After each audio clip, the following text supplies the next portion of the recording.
and using it.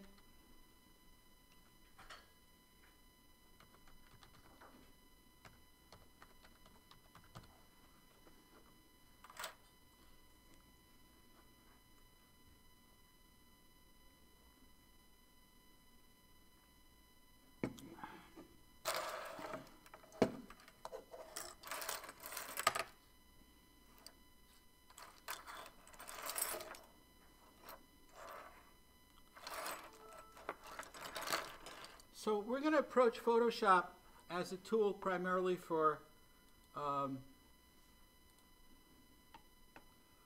is this doing? Manipulating photos. There are many, many other things you can do with it, but we're going to stick with the basics. If we have time later in the semester, I'll try to show you some of the other things that you can do with it. It's very, very cool, and some of these things are amazing. They're really quite wonderful. So I'm going to start with a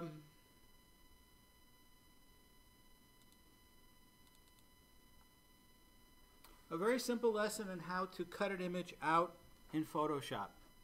Because sometimes you just want to show a product or a person.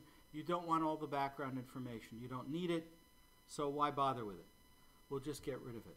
So here's my little lesson on cutting out an image and making the background transparent. Here we go.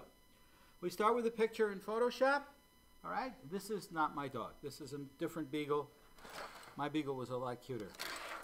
Okay, so we open the image in Photoshop, and this is what it's going to look like.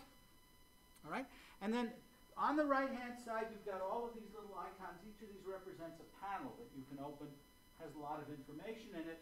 If you go over here, this is layers, and you can create different layers in Photoshop, just as I showed you. You can do an InDesign. This is separations, channels they call them. They're color separations.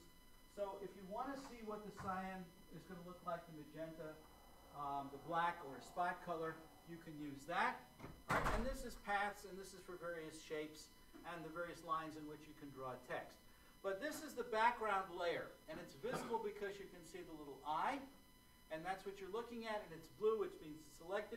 It's also locked, which means that you can't change it unless you very deliberately decide that you're going to change the background. And that's a good thing, because sometimes you want to change it and sometimes you don't. So it's opened up in Photoshop, and what we're going to do is we're going to create a new transparent layer. And the way we do that is simply by coming over here, and we click on this icon with the little folded corner. That means new, and in this case, because we're in the layers panel, it's going to be a new layer. All right, and it's going to be transparent. It doesn't have anything in it, and it'll appear on top of the original background image. So we've got a transparent layer on top of the background image. All right. Now, it's going to ask you what kind of, in this new layer, it's going to ask you what kind of color you want, and you have to tell it none, and that'll make it transparent. That's how you'll see. That's how you'll do it. You'll see the background layer with the image, layer 1 with the checkerboard pattern, and that's what you see here. Okay? So the checkerboard pattern, that means it's transparent. All right. Now, unlock the background layer. The way you unlock it, the way you get rid of that little lock, is you double click on it. And that will make it, you click on it once to make it blue, and that makes it active, and you click on it twice, you double click on it, and it's going to change the name from background layer to layer 0. So we've got the transparent layer now on top of the dog. Okay? All this stuff it's pretty straightforward, right? Okay. All right, now, here's the tricky part. We're going to put the layer with the image on top of the transparent layer. On top of the transparent layer. How do you switch the two of them around? Okay? You put the cursor over here, and you drag. Ta-da! And that changes them. That's all you have to do. Just put the cursor, hold down the mouse key, and drag, and that will reverse the order. So now we've got layer 0 on top of layer 1. Now, remember over here, I've got layer 0 selected. This is the one I'm working on.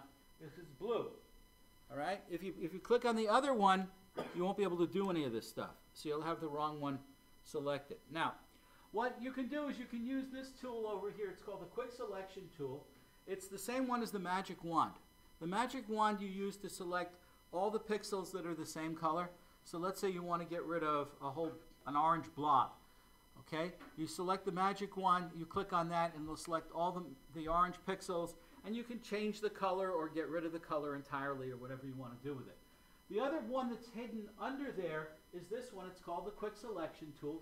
It looks like this brush with kind of a marquee around it. And if you hold the mouse down, you can drag it around, and in this case I've selected just the dog, and you can see, because you can see the marquee.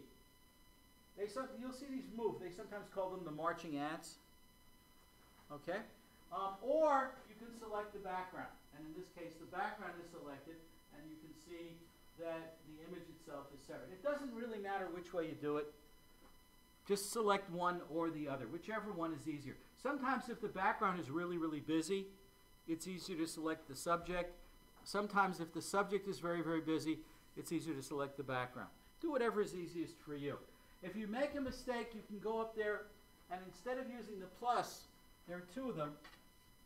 There's the quick select with a plus. There's a quick select with a minus. So let's say that I was selecting the dog, and by accident I selected a bunch of this green over here.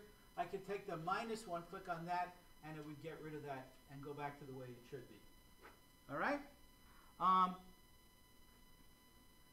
Okay. So now let's go on to the next step. Now the subject is selected. We've now selected the dog.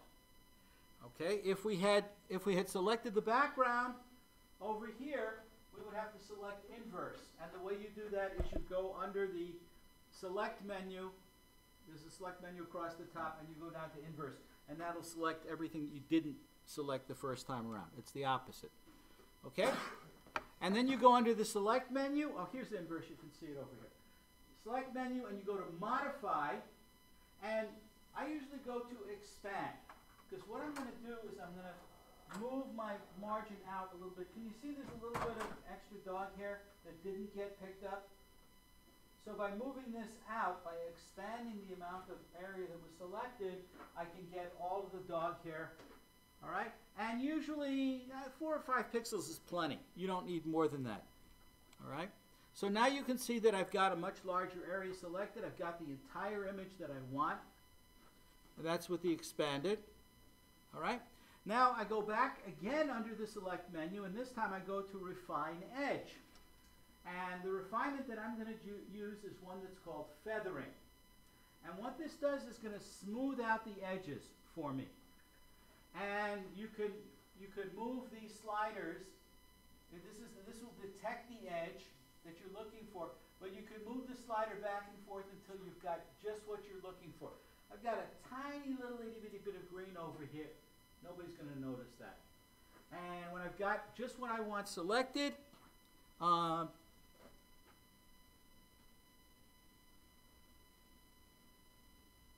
okay, I was going to talk about something else, but I guess I'm not.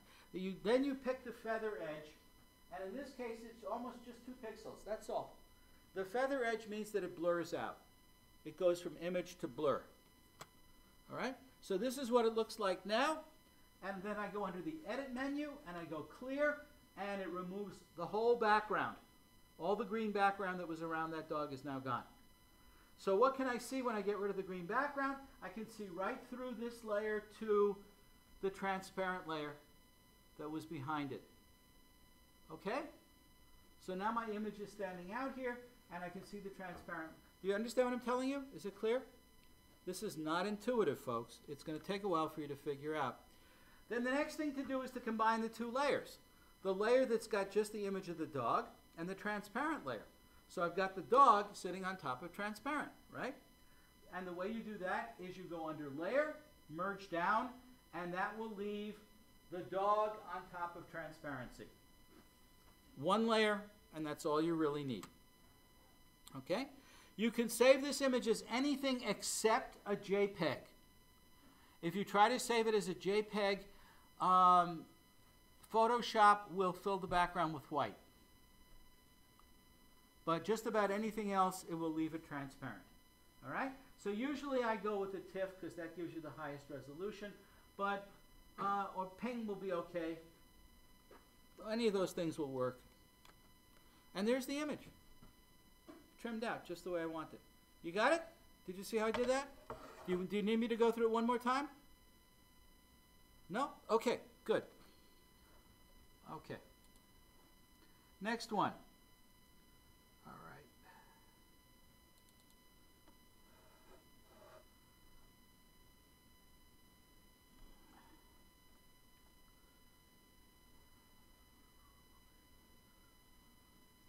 right. All right. So this is how you use cutout images. Okay. Katie, you didn't take that picture, did you? No, I took that picture. Good. I'm glad. All right. You know who that is, though? No? You recognize her? No? Okay. She was on the magazine staff a few years ago. This is how you cut out an image for a magazine cover. All right? Open up a new file and decide and tell the computer that you want the background to be transparent. All right? Just opening up a new file. There's nothing there except a checkered background. All right? Now, layer, I create a new layer, right, in the icon panel, a new transparent layer, right? And then I drag them. Remember I told you switch them around. So now my image is on top and my empty layer is on the bottom. Okay, here's my photo in Photoshop. Quick selection tool, all right? I grab everything that I need. I click the inverse because I want to select the background. I don't want her, I want the background. All right? I expand the selection.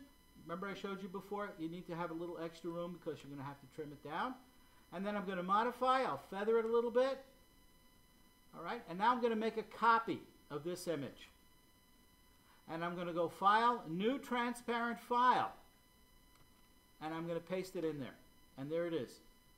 Okay? There's my transparent image. And then you have to go in and you're going to have to clean it up. So you can use the eraser tool. All right, let's say if I got some stray hairs that are sticking out over the place, I might want to get rid of those. I might want to use the blur tool. The line, her arm here got kind of raggedy. When she got trimmed out, you can see that there's a little bit of background stuff that wound up over there. And I'll get rid of all that, trim it down, clean it up, and there I am. Now it's done. Okay? So, magazine cover design. You ready? This is, huh? Good. I'm glad. I wish they had done a better job of using it. They didn't use it well. This is how it should have been used. Okay? So you think this is too busy and too fussy. But you know what? Look at 99% of the magazines. You go to the checkout at the grocery store and you have to wait. No, you don't have to wait. You only buy one bag of bread. I know you guys.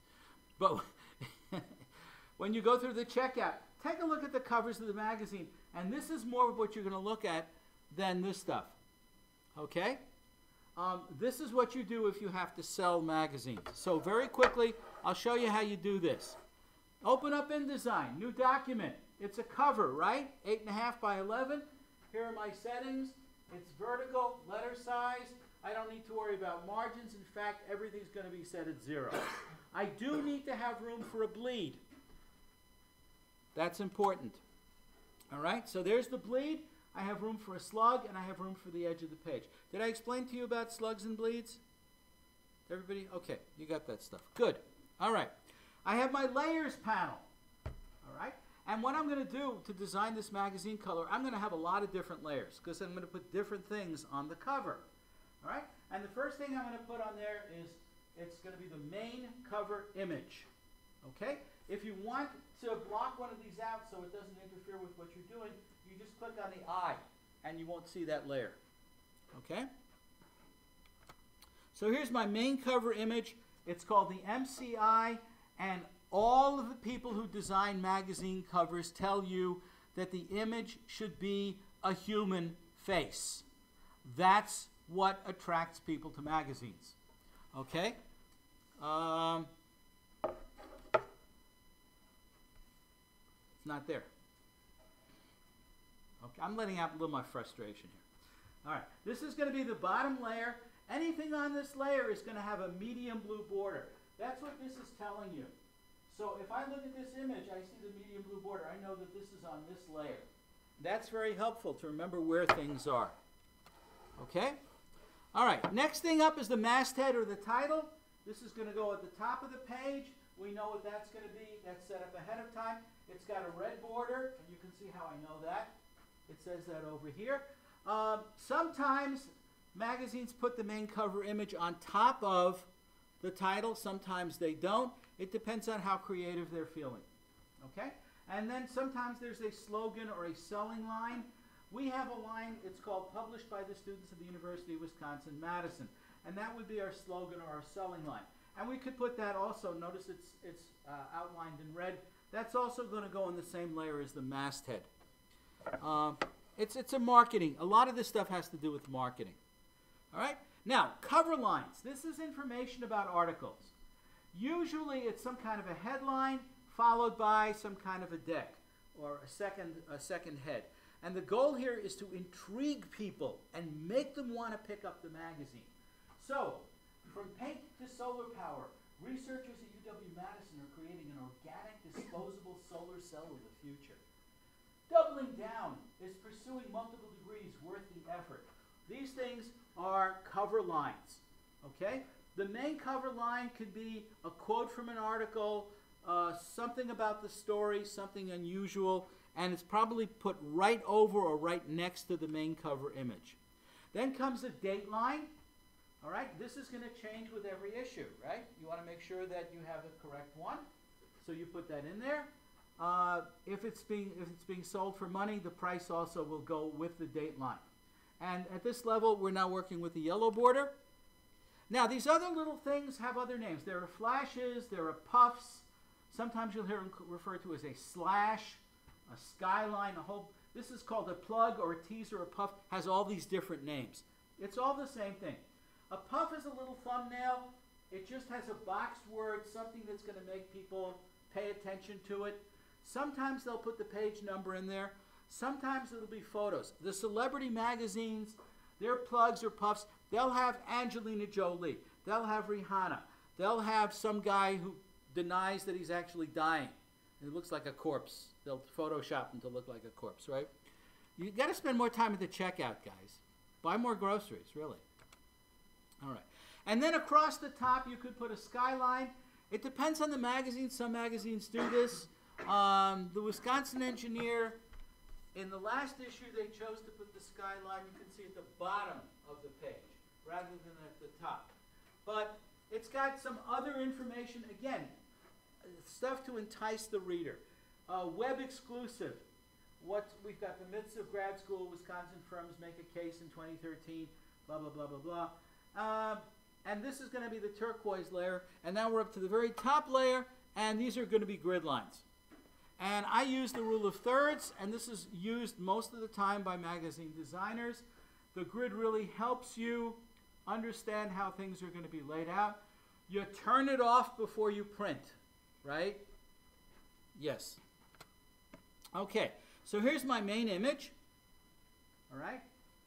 The image is actually turned out to be 17 3/4 by 11 3/4. That was the way Katie shot it. Okay. But that's too big for an 8.5 by 11 cover. So I'm going to have to move some things around.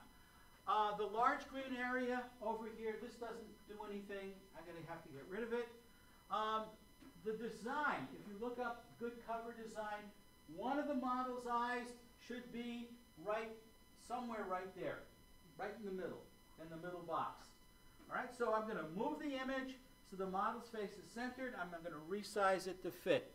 And I showed you how to do this stuff in InDesign, and here we go. All right? Now, I got a problem. Look, there's nothing at the top. I can solve that problem because I know how to do this. All right? This is a preview of what it's going to look like on the cover. Okay? You know what I did? Oh, I am so sneaky. I took my little eyedropper tool. I can see this is a gradient, right? You can see this is a green gradient. It goes from a dark green to a light green. So I took my little eyedropper tool, and I dropped over here, and I dropped over here, and I got two colors. And I created a gradient, and I made myself a box, and I filled it with the gradient. Ta-da! There it is. Now my image is filled. All right. I just put in a green shade there to show you that this logo is now, this masthead is transparent. Whatever I put it on, you can see through, and you'll notice that it's almost always that way with the Wisconsin engineer. It's transparent. So I'm going to put it in there. I'll drop it in. Okay. The name of the magazine and the logo are in a GIF file with a transparent background. And again, the image is going to have to be resized. It doesn't quite fit where I want it to be on the page. I'll have to move it around. This red-green contrast is really powerful. It's going to blow the thing away. So I'm going to add a little drop shadow to make it a little easier to see. And you do that by going down under Effects. You click Drop Shadow. In this case, I'm going to have the shadow be a little bit lighter rather than a darker shadow. And that will make that show up in front of that green background because it's really powerful. So here we are now. We've got the masthead layer. Okay? Is it more interesting? Yes? All right. Dateline. Here we go. Published by the students. All right. We could add a slogan. It's worth reading. You can tell, right? We've got other cover lines. Now, I had fun with the cover lines, but to be honest with you, I probably wouldn't actually use these if I were designing this magazine. I just wanted to show you this is where you can have fun with fonts because there are no rules. You can do whatever you like. The only goal is to get attention. So I took this really funky typeface, doubling down. It's pursuing multiple degrees worth the effort, right? I tried to use big, bold display faces, contrasting type, glow effects, right? In this case, the stuff that's going to be on the right side is going to be aligned right. The stuff that's on the left is going to be aligned left. And look at this. Her eyes, she's actually looking at doubling down because that's what she's thinking of. Okay? That's probably as far as I would go in real life, but what the heck, it's a class. I can add a lot more. I went through the magazine, I pulled out 3 more stories, and I had fun with fonts. All right? I could add page numbers if I wanted to. Make them open the magazine if they want to see where it's at. All right? Added the same drop shadow thing that I did before, and now I've got a whole bunch of those on the right-hand side. And notice how everything aligns nicely right over here. Okay? That's just the way I want it to look. All right. Now I've got a whole bunch on the left. Now the left side, the green is a darker green. So on this side, I went with dark text. On this side, I went with light text. All right. A flash? How about a flash? Professor Ailey talks about acoustics. That's wonderful. Great. Let's give him his own little flash there. Boing! What else can I throw in here? How about a slash? All right. We'll put a slash right across this magazine here. Not too much stuff. We'll just put it in, and there it is. All right. Web exclusive. What can you find? And I decided as bullets, I'll use the little end it. For my little, it's a little miniature bullet list. Okay, there you go. Yeah, you could do that. You could do that. All right, I know it's a little bit over the top, right? I'm absolutely aware of that. But I just wanted you to see that some of the things that are possible if you're willing to take a little time to think about it and learn about these things. All right, so I'll do a demonstration of some Photoshop techniques, and then I'll go into some specific editing techniques for making photos usable. Sometimes you get pictures and you want to use them to illustrate something, or even just to share with your friends, and they are wrecks, and they need to be repaired. So my friend Naja sent me a photo from her vacation. She went someplace in the Mediterranean, and this is the photo she sent me. Okay, green. It's got a green cast. It's got low contrast. I can just make out some kind of a boat over here and a building over here, but not much else. All right? And you'll notice that the shoreline is at an angle. This is one of the things that makes me personally insane. Okay? Because if there's one thing I know about water, it's that it seeks its own level, and the horizon is always horizontal. If it isn't, you should be wearing a life jacket. Okay? But there you go. So let's fix it up. The first thing I'm going to do is I'm going to pull down. Remember I showed you how to do this. You can pull down a guideline. And you do it the same way that you do in InDesign, same in Photoshop. You go up to the ruler and you drag it down. And now I can see what a horizontal line should look like. Right? And now I can go under Rotate Image and rotate it until the ship is no longer sinking. But you'll notice that I've got a whole bunches of white space around it. This is the bad kind of white space, not the good kind of white space. So I'm going to have to get rid of that. All right? And what I'll do is I'll simply crop it out. So now I've got an image that's got a more even shoreline, and I'll go under Balance the color, less yellow, less green, because there's way too much in here, more blue, more magenta, and then I'm going to click on Shadows and Highlights to pick up the details, and aha! This is what she was trying to show me, some rich guy's yacht and big fancy hotels and condominiums along the Mediterranean shore. Did you see this hill in the original photo? No, you did not. It was hiding back here. It doesn't come out until you adjust the shadows and highlights. All right? So there's what it really should look like. Now you can see what's going on. All right. Good old Nadja. That's Nadja. There she is. She's a lovely woman. She really is. Actually, a very sweet woman. She's got her issues, but... so she took a picture of herself on a speedboat, and what have we got? We've got a finger blocking part of the image. We've got the shoreline, once again, not close to horizontal.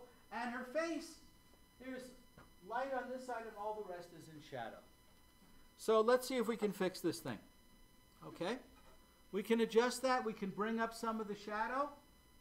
Right? We can actually zoom in. All right? We can crop the stuff we don't really need. Do we need all those waves and things? We got plenty of waves without all those extra ones.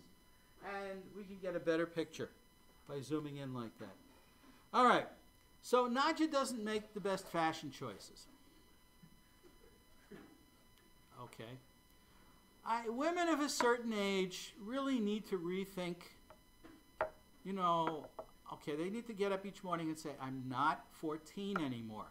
I'm really not 14 anymore. So we've got a picture that has a greenish cast.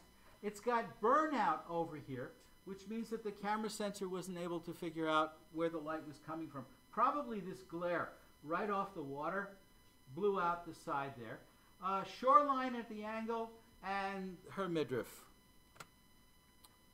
So we fix it up, we straighten it out, and we pull down her shirt. Okay? A better picture. Much, much better picture. All right. Here's her darling daughter and her Russian boyfriend, as you can tell. All right. The picture is dark. The composition is really poor. She's looking at the camera. He's looking at the bar where the vodka is being served, I'm sure. All right. Watch his face, because I use Photoshop.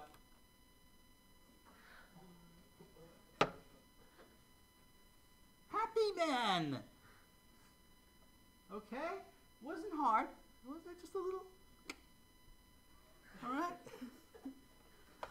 All right. But now you can see a little bit more about, and you see what happens to this background that blends into her dark hair. Now you can see her hair, and now you can see the background a little bit too. And he doesn't look quite so menacing. All right. She got her diploma. Oh, she was so excited. They took a picture right there. Nobody bothered to do a white balance.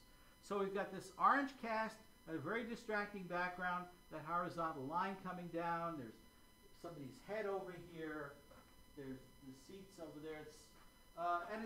This face is really blurry. Can I rescue that face? That's going to be tough. That's going to be really tough.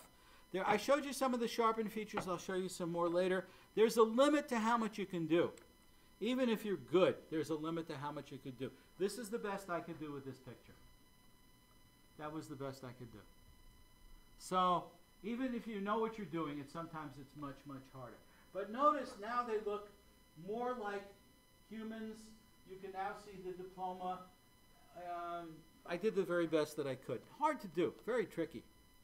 All right, here she is. I think I showed you this one last week, didn't I? Posed in front of the building where they never bothered to cut the grass or anything. So this one, crop, because what's important in the picture? Natasha, right? So we've got Natasha. Here she is. Much better picture, much more interesting picture. Good. Now, oh, and then, what's that? I got to go back for a moment. You'll notice that I blurred the background. I don't want to see all the weeds. There's no reason to show people weeds. What's important is her. Okay? And then I came under the filter menu. The filter menu is this one. It actually shows you an old-fashioned camera, and it's got this big circle, like somebody's holding a filter up. And the default is going to be this warming filter, but you don't have to use that. You can use any of these filters, and you can try them out and see if they help make the picture look any better. All right? The graduated filter, I think I talked about this one to you as well. You'll find this one at the very top of the bridge, and it's the one that looks like this. This is the one that I had very little luck with trying to deal with it last time. But you will get, if you click on the thing, you should get this menu, and it lets you change the exposure, brightness, and contrast. And all of these things allow you to apply this filter to change the background colors and make them look a lot better. So here's an example. I was in China. I was inside a temple, and I took a picture.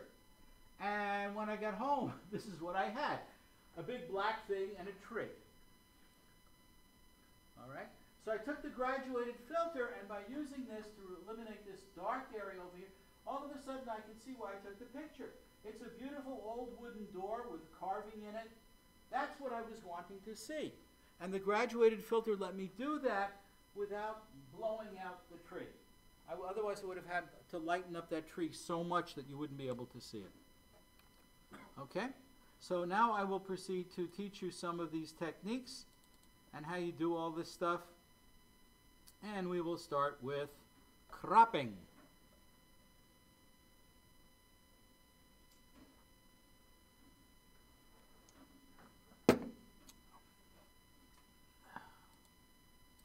This is probably the simplest and most important thing you can do when you're working with photos. The way they come out of the camera, I don't know about your camera, but my camera, the size that they come out of the camera doesn't match any of the sizes that I would want to print them at. So I always have to resize them for printing. And the cropping tool lets you do that. It lets you do a whole bunch of other things as well. You'll find it over in the toolbar, and there are now two different versions of this. There's a crop tool and the perspective crop tool. Here's the crop tool.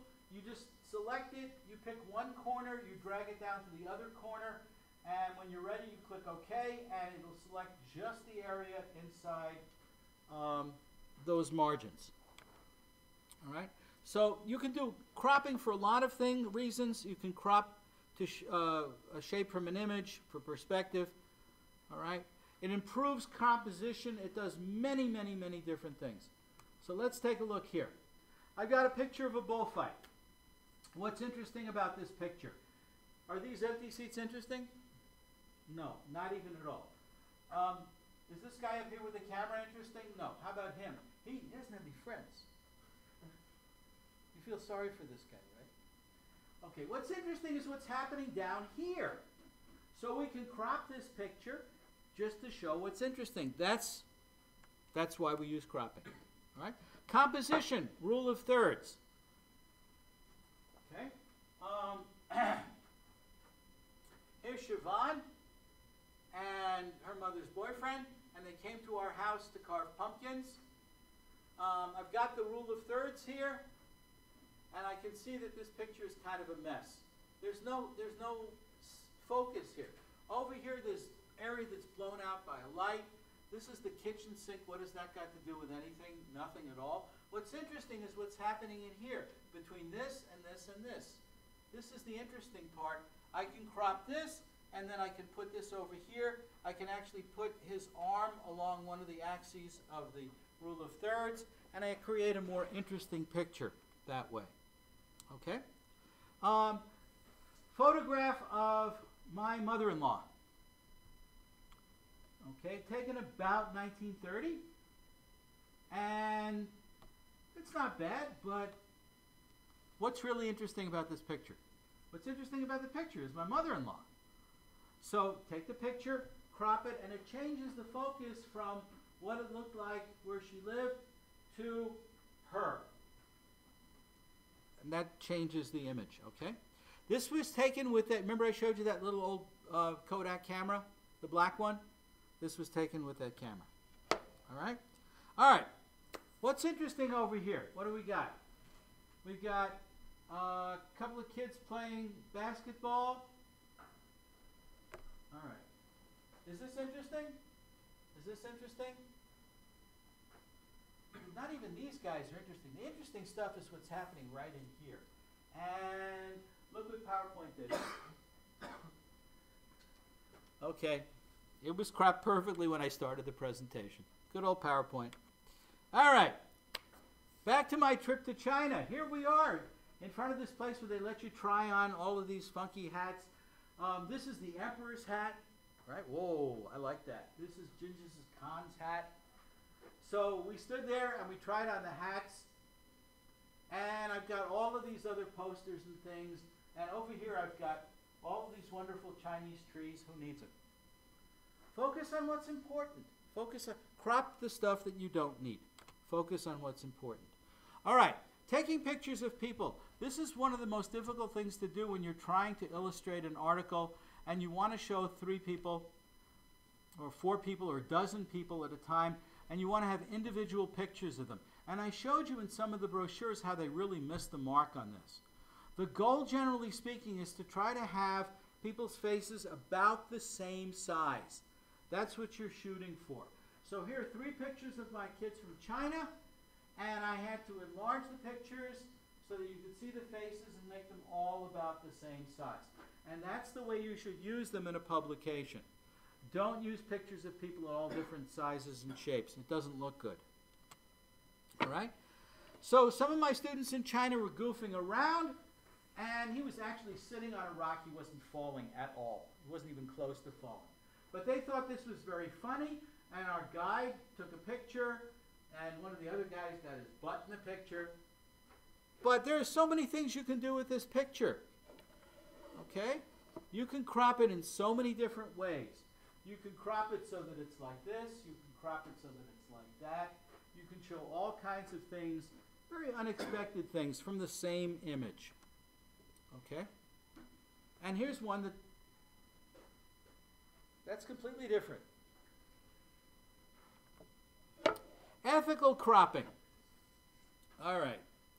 So, Martha Stewart. You know Martha Stewart? Perfect. Okay. So Martha was about to be released from prison. And everybody wondered, what does Martha look like? Well, Newsweek decided they're not going to wait. Why should they wait until she gets out of prison to take a picture of what she looks like when she gets out of prison? They took her face and they put it on somebody else's body. All right? Yeah. That's what she looked like when she got out of prison. Don't do stuff like that. Okay?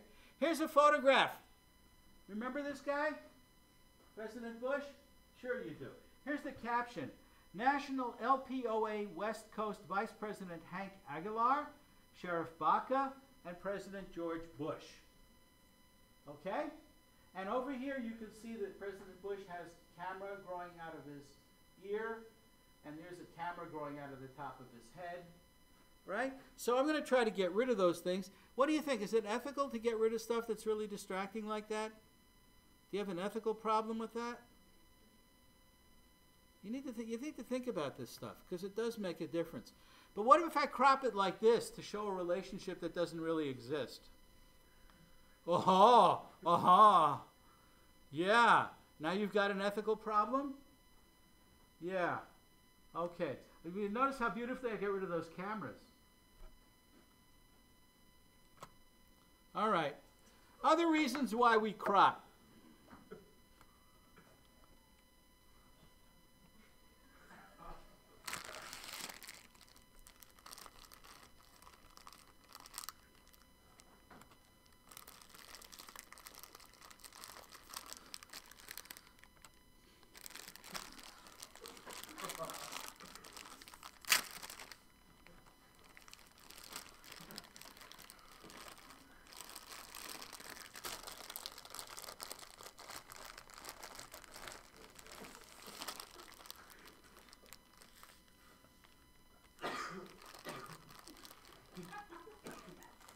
It's a wedding day. It's the happiest day of their lives. Somebody couldn't stand it. Somebody couldn't stand the idea. What can I say?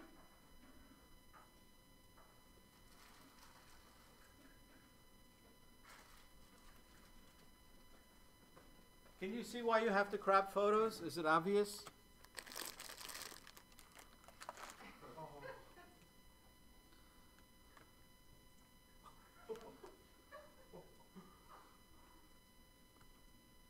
All right, so you've got the crop tool, not hard to do. If you're trying to do it in Word, you have a crop tool in Word too. Okay, you'll find it. This is Word for Mac. You just pull down formatting palette and it's over there, it's crop, and you can crop the picture, okay, and drag the handles until it looks the way you want. With Word 2013, it's hiding over on the right-hand side. You can crop to a specific size. If you have a specific size in mind, you can drag these things and crop it to a certain size. Otherwise, you can just select the same good old crop tool and drag it to where you want it to go, and it'll crop. Okay? You can also, in Word, crop to shape. Have you ever used this feature? Did you even know it was there? See, now I've ruined your life. Okay, you can make yourself all stars. You can all be stars. You can crop to shape.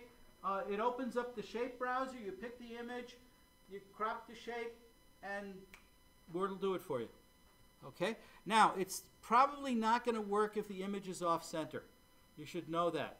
The image has to be pretty centered in order to crop to shape. Here, there was just a little bit too much. I was doing too much to the right, so it didn't work. Are you okay? Okay. Don't throw things. All right. And then the most important thing is here is that you can change the aspect ratio of the crop if you want. So if the rule in your publication is that all photos are ratio of 3 to 5, then that's what you can choose, and it'll do that.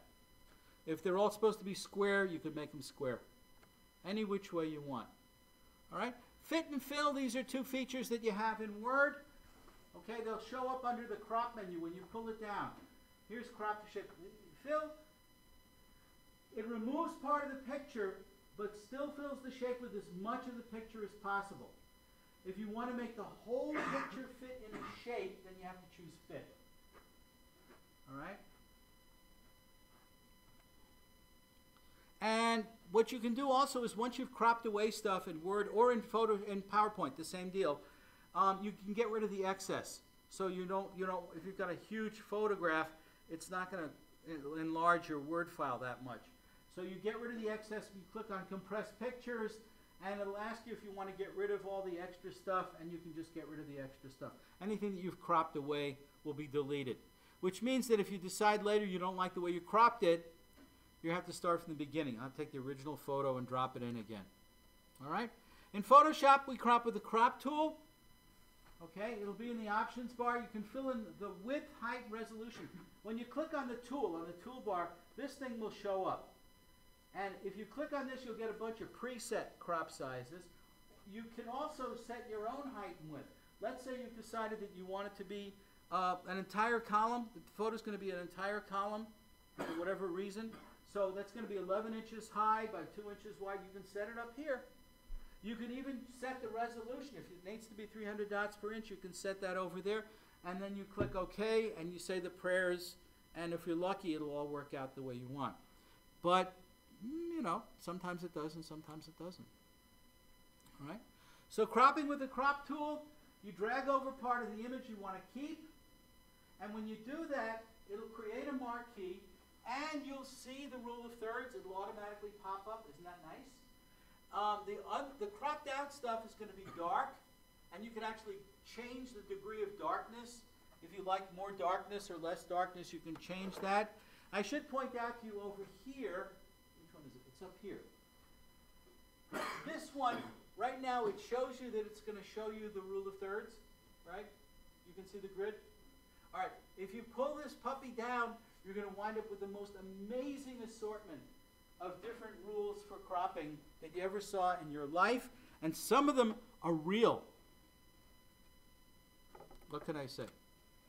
All right, let's. I showed you how to crop a shape out of an image. We've already done this using the. I just used the lasso tool. The lasso tool requires a very steady hand and a really good mouse. I use a pen and tablet when I'm doing this kind of stuff. Okay. You could also try the polygonal lasso tool, in which case you have to go dot, dot, dot, dot, dot, dot, dot, dot, dot, dot, dot. But that might be easier than trying to draw it freehand. All right? Try it either way and see if that works. And that's another way of cropping out an image. Now, the perspective cropping is awesomely cool. You recognize that building? Where is it? Yeah, right over there. Okay. So what you get is something called a keystone effect.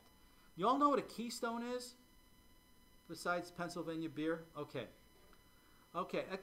Does everybody know what it is? Some of you look puzzled. Okay. I'm going to do my whole engineering lecture here now. I should do it in Latin because the Romans invented the arch, right? All right. So what happens when you have an arch? When you're building an arch, okay, the cool thing that the Romans discovered, you remember how you distribute the forces and the weight and the vectors and all that stuff and the loads? Okay, watch me do this, like I know what I'm doing. Huh? All right. Essentially what this thing does is instead of having these massive loads going down here, the load is transferred down the sides of the arch so that the load is resting over here, not down over there. And the way you get all of these stones to stay together, and this was the tricky part, the Romans were so clever, was you put in a stone that's got an angle like that, and this will automatically put the loads in that direction. See? Did I do that? You see why I'm not a civil engineer? Okay. I don't know the fancy names for any of these things, but you guys do. So that's what the keystone is, and this distortion is called keystone distortion. When you look up at a building and the shape changes because you're looking up at it. And you can fix this thing using that perspective marquee. You draw the marquee, and then when you click on this thing, you'll get a bunch of handles, and you could pull the handles, move them back, and you can square it off. Isn't that cool? All right, crop it and enlarge. If you crop and enlarge, you run the risk of having fewer dots and getting a pixelated image. So you have to. There's a limit to how much enlarging you can do. All right. What you need to do is you need to resample. Okay, and that means increase the number of dots so that the enlargement has as many dots as you actually need. All right. There are other ways of doing it. One of the ways is called image trim, and trim. This is just a very quick. Let's say you've got a picture. You get a picture, and for some reason or other, right at the top there's a black line, or there's some kind of feature there that you want to get rid of. The trim tool is a great thing to do because it'll peel it away pixel layer by pixel layer until you get just what you want without damaging the rest of the picture. It's a very, very fine-tuned tool, but it's another way of cropping. All right? Straightening an image. So here's my darling wife, and she's on a horse, and obviously this horse has had too much to drink.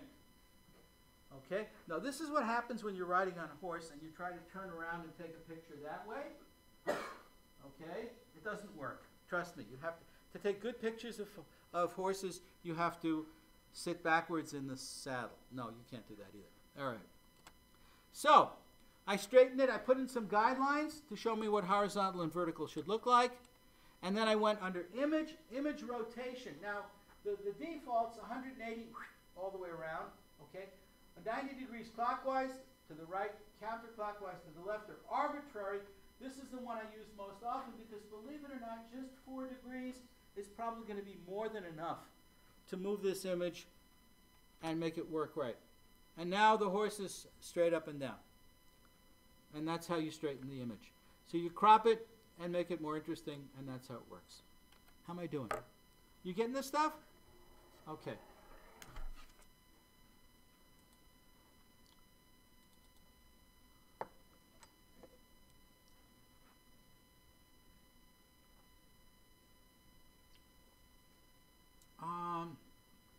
No, don't update my links.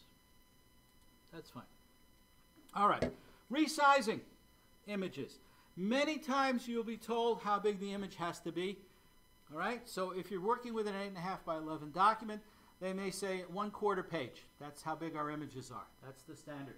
And then you know what you have to work with. Now, if you're sending stuff, if you're putting it on a website, you're going to be fine at 7296 pixels per inch. That's plenty. Anything more is wasted, and it's going to create a larger file, which is going to take longer to download, and people will swear at you. So you might as well stay away from that. Stick with 72 or 96. If you're sending an email, what they're telling us nowadays is it really should be less than 700 pixels wide, because then the pictures tend to take up half the screen or more than half the screen, and people don't like that either. So scale things down if you're going to be sending them as an attachment to email. I've got a little free program. It's called Droppick, and all you have to do is take an image and you literally drop it in here. You choose the size that you want, and it'll resize it for you. And it works really well. It'll turn out, if it starts out as anything, it'll turn out as a JPEG. So it doesn't matter what you start out with. It'll turn out to be a JPEG. Okay? Resizing proportionately. Whenever you're doing this with images, you should always, always, always grab a corner. Never grab one of the edges, because you're going to wreck the thing. And it usually helps if you hold down the Shift key when you do this, especially if you're working in Word or PowerPoint, but it also works in InDesign and a little bit in Photoshop too. So if you don't do that, you're going to wind up making people look really, really anorectic or really, really obese. Try not to do that. Okay. If you're using Word for Mac, all right, you pick the image you want, you open up the formatting palette, and the first thing you want to click is this thing, lock the aspect ratio. So don't make it higher or wider, always, always make them both, and keep the ratio that you started with. And then you can try increasing or decreasing. You can change it over here. Now it'll tell you what the measurement is in. In my case it's picas, because that's how I do it on my computer. If you use inches, centimeters, furlongs, whatever you're using, that's the way it will do it. And it'll change proportionately, and that's what you want to happen. Okay? In Photoshop, you've got a scaling, you've got the transform menu that you can use, and you select all. You pull down select all, and then you can use a marquee. There's a rectangular marquee, or you can use the lasso tool to select what it is that you want to transform. So here I've got a woman in China who is working on a machine. Do you know what that does? Anybody want to guess what that does? What do you think that machine does? It doesn't wash it. It separates it. Yeah, it separates the rice from the rice stalks. Yeah, but good guess. Very good. You been to China? No, I just saw the bin on the top of the machine. Oh, okay. All right. So then you pull down the Edit Transform. It's down over here. The free transform will let you move anything in any different direction. But if you just want to scale, stick with transform, and then you can scale it, and it'll work fine. Okay? It does matter which corner you're using as the anchor or the reference point. So in this case, it looks to me like the center is the anchor point, and that's how you want to manipulate the image. Otherwise, it'll move it in different directions. Okay? If you hold down Shift, it'll scale proportionately. Okay. And then you could also do it over here by changing the dimensions. You can also pull this menu down, and let's say you want to save everything as 4 inches by 6 inches, 300 dots per inch, because you're going to take it over to Walgreens and print them out. It's automatic. Just pull it down, and it's done. Does it automatically for you. Okay? So the whole bunch of different things that'll let you do. The dimensions can be in whatever units you choose. It's up to you. All right? And here are some other examples of presets that you can select. Here's 4 by 6 and 300 dots per inch. Click on that. If you're making enlargements, 5 by 7s, 8 by 10s. Okay. 11 by 14 is about as big as you can go with a commercial digital camera before you start losing detail resolution. Can't go much beyond that. And then you want to make sure you click resample, because that will make sure that it keeps the dots that you started out with. And now you see that the height, the width, the height, and resolution are all linked. You change one, you change the others. You change one, you change the others. And then I can click on that little resample thing, and if I'm reducing the image, I choose one of these. Let's see, for reduction you choose this one. If you're making it larger, usually choose bicubic smoother. Okay? It may not make that much of a difference for the kinds of shooting that you folks do, but for professionals, this is a big deal. How am I doing on time here? Okay. Contrast.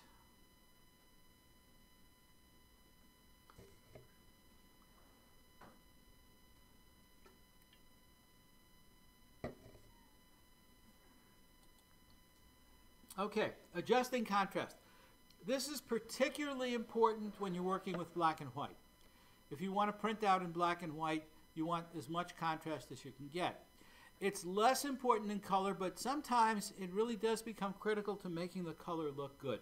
So you'll have to decide what's important to you. When I was in China, I took a picture. It's in a park called 300 Mountains. And when I got home, I looked at it and I said, what is that? Why did I even bother to take a picture of that? But when I cranked up the contrast, look what I found hiding in there. All of this information is hidden inside this image. This is the wonder of photography, is that when you open up the lens, all of that information is recorded on the film or on the sensor. And if you can find a way to bring it out, look at how much more dramatic this scene is and how much more interesting it is than that. And that's what you're trying to accomplish here. All right? So the first way of doing this is a very simple way. It's called levels. It's under Image Adjustments, Levels. And you'll get this histogram. And the way to get the best contrast is to go for that normal distribution shape, if you possibly can. In this case, it looks like there were no whites at all in the original picture. None. Just a few little whites and light grays over here. So I need to make sure that this slider moves over here. Now it's within the histogram. And now the image is going to look better. Okay? You can do the same thing under shadow. This is shadow and this is highlight. Those are the sliders. All right. The next one is called curves. All right, and as you would imagine, rather than having a histogram, it gives you a curve. And what this says is that as you go from light to dark, it goes in a direct proportion. Okay, it's a direct arithmetic relationship between the input and the output. You can change that by moving the curve, and it's very simple. You can actually grab the curve and change it. Most of the time they tell you if you can go to more of an S shape, you'll get better contrast. And that's what you need to shoot for. Going more. You can also, you've got these little eyedroppers here, go to the image, decide which one is going to be the darkest dark, which one's going to be the lightest light, and see how the curve changes for you. All right? This is the CS4. I don't think I have the CC version, but it's the same. It hasn't changed at all. Same idea. It's an areograph. The line shows the one-to-one relationship. And you can move the stuff back and forth. In CC curves, you'll get a histogram underneath. And again, you can use the eyedroppers. The histogram tells you what the distribution looks like. And you can try to move the curve to match the distribution. That may or may not work. You'll have to see. You'll have to try a lot of these things. The nice thing is that if you try it and you don't like what happens, you're watching what's happening with the preview button, right? And you don't like it, you click cancel. Pick something else. There are a lot of different ways to do these things. Anybody tells you that they know all about Photoshop, they are lying. There are at least 1,000 different menus in Photoshop. At least. Nobody even knows. They lost track of how many different menus there are. How many different slider bars. Okay? Nobody knows. That's how big this thing is. All right? There's also something called the Properties panel, and what will happen is that over on the side here, you will see, in the panels, you'll see one that looks like this thing over here, and that's called Curves. If you click on that, this window will open, and for some reason they call this the Properties of Curves. And you'll have a bunch of tools here. This is an on-image adjustment tool. You can actually take this hand and move it up and down the picture, and that'll change. Let's say there's one area that you want to have more contrast. You can drag it to the right, and it'll increase the contrast in that area. You'll have to try some of these things. You've got the eyedroppers over here. You've got this thing that'll bring up the curve so you can edit it. And then you could actually take a pencil and draw your own curve if you want, if you're willing to try that as well. All right. So here's an example. No adjustments made. Just took the image, black and white, and you can see it's really muddy. And you can see back down here, the histogram is showing me that the colors are heavily weighted down towards the dark end. Very, very few light grays and whites. And you can try, one of the things I usually try first, because I'm basically a lazy person, click Auto and see what the computer does. Maybe the computer has a better idea than you do. Sometimes it does. All right? All right. And sometimes it doesn't. In this case, I had to move the curve. I just pulled this over here, so now this more closely follows the histogram, and you get better contrast. All right, next one. Brightness and contrast. Can you guess what this one does? I'll bet you can. All right. So it takes the whole scene, the entire scene, and makes it brighter or more contrasting. So I took a picture I took in a classroom, and I moved the brightness one over, and everything got very bright, including this window, which is so bright that it's really blown out. All right. Here it is, brightness and contrast with the president and his friends. And you can see here that when I cranked up the brightness, I also had to crank up the contrast. It's very hard to move one without moving the other. You're going to have to move both of them. And finally, shadow and highlight, and I sort of demonstrated this last time. This is an excellent, excellent tool. It's one of my real go-tos when I'm trying to work with a picture. If you've got something and the back, you can't see it because the background is too bright, this tool will bring stuff out for you. It's also good if you use flash a lot. Sometimes cameras use flash when it's not really the best solution to lighting, and shadow and highlight will fix that for you. So here's a picture of people at the graduation ceremony, and you can see that it's very strong contrast, right? This is very, very light. This is very, very dark. I need to sort of even that out a little bit. And shadow and highlight lets me do that. So here I've got the shadows kicked up to 50%. The highlights are pulled down.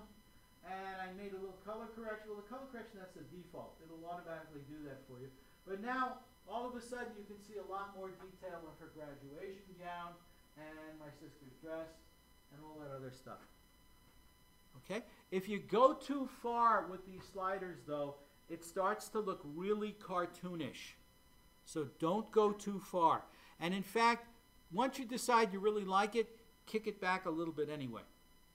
Okay? Because it won't print the way it looks on the screen. So if you're brightening up an underexposed photo, you make a copy and then go to the blending mode. The blending mode you'll find over here. It's this one over here. This is called what the mode of that particular one is. So here's the image, the background image. I make a copy. All right. Here's the copy on top of the background. The copy layer, now I change to screen. All right. Now I can change the amount of screening by using the opacity slider. Each one of these things has a slider. They both measure the amount of opacity. This one's called fill, this one's called opacity. They both do very much the same thing. But here I can take this slider and I can move it back and forth, and that will adjust the brightness of the image. And when I like the way it looks, then I can flatten it and it'll save it just the way I want it to be. And last but not least, we come to exposure. Okay?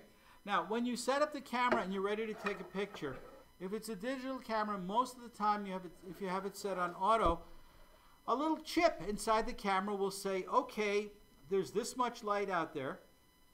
I'm going to open up the aperture this wide. I'm going to leave it open this long. And I'm going to set the sensitivity of the sensor at this level. So those are the three things that determine exposure. How big the opening is that lets the light in, how long it stays open, and how sensitive the sensors are. Okay? There are defaults for these things, but professional photographers control all those three things. All right? One of the nice things about many of the newer digital cameras is that you can just decide to control how long it stays open. So let's say, for example, it's nighttime and you want to get a picture of your friends and they're just sitting by the campfire, they're not really moving too much. You can have a fairly small opening, but leave it open longer, and that way you'll get more light coming into the camera without losing any of the sharpness. Because the bigger you make that aperture, the more likely it is that you're going to have some kind of blurriness going on. So in this case, you can take the exposure and you can simply increase the amount of light that's going to hit the sensors by moving that slider. The offset is supposed to change the tonal range. So if you move the exposure that way, you're supposed to move the offset that way. And what I've actually discovered is that my pictures look better if I start out by moving offset that way and then moving exposure that way. I don't know why. It just seems to work better for me. This one over here, gamma correction, it's been there since the very beginning of Photoshop. And to this date, now almost 30 years later, no one knows what it does. It's still considered a mystery. Has anybody ever seen it before or tried it or used it for anything? Yeah, what do you think it does? It's not fair because you've been playing with the computer program, but go ahead. We actually implemented that. Did you really? What does it do? All it does is it changes the general brightness. It's sort of like a brightness. But wait, isn't that what exposure does? It's slightly different. It's weird. It is weird. I know how to implement that mathematically, but Okay, if any of you have problems with it mathematically, Stephen's got the answers for you. All right, doesn't matter how the picture looks as long as the math is right. Method, there you go. All right, I think that's as far as I'm going to get today. I'm pretty tired, and I still need to talk to you about colors, but we'll get to that next time. Okay, I apologize for not having your assignments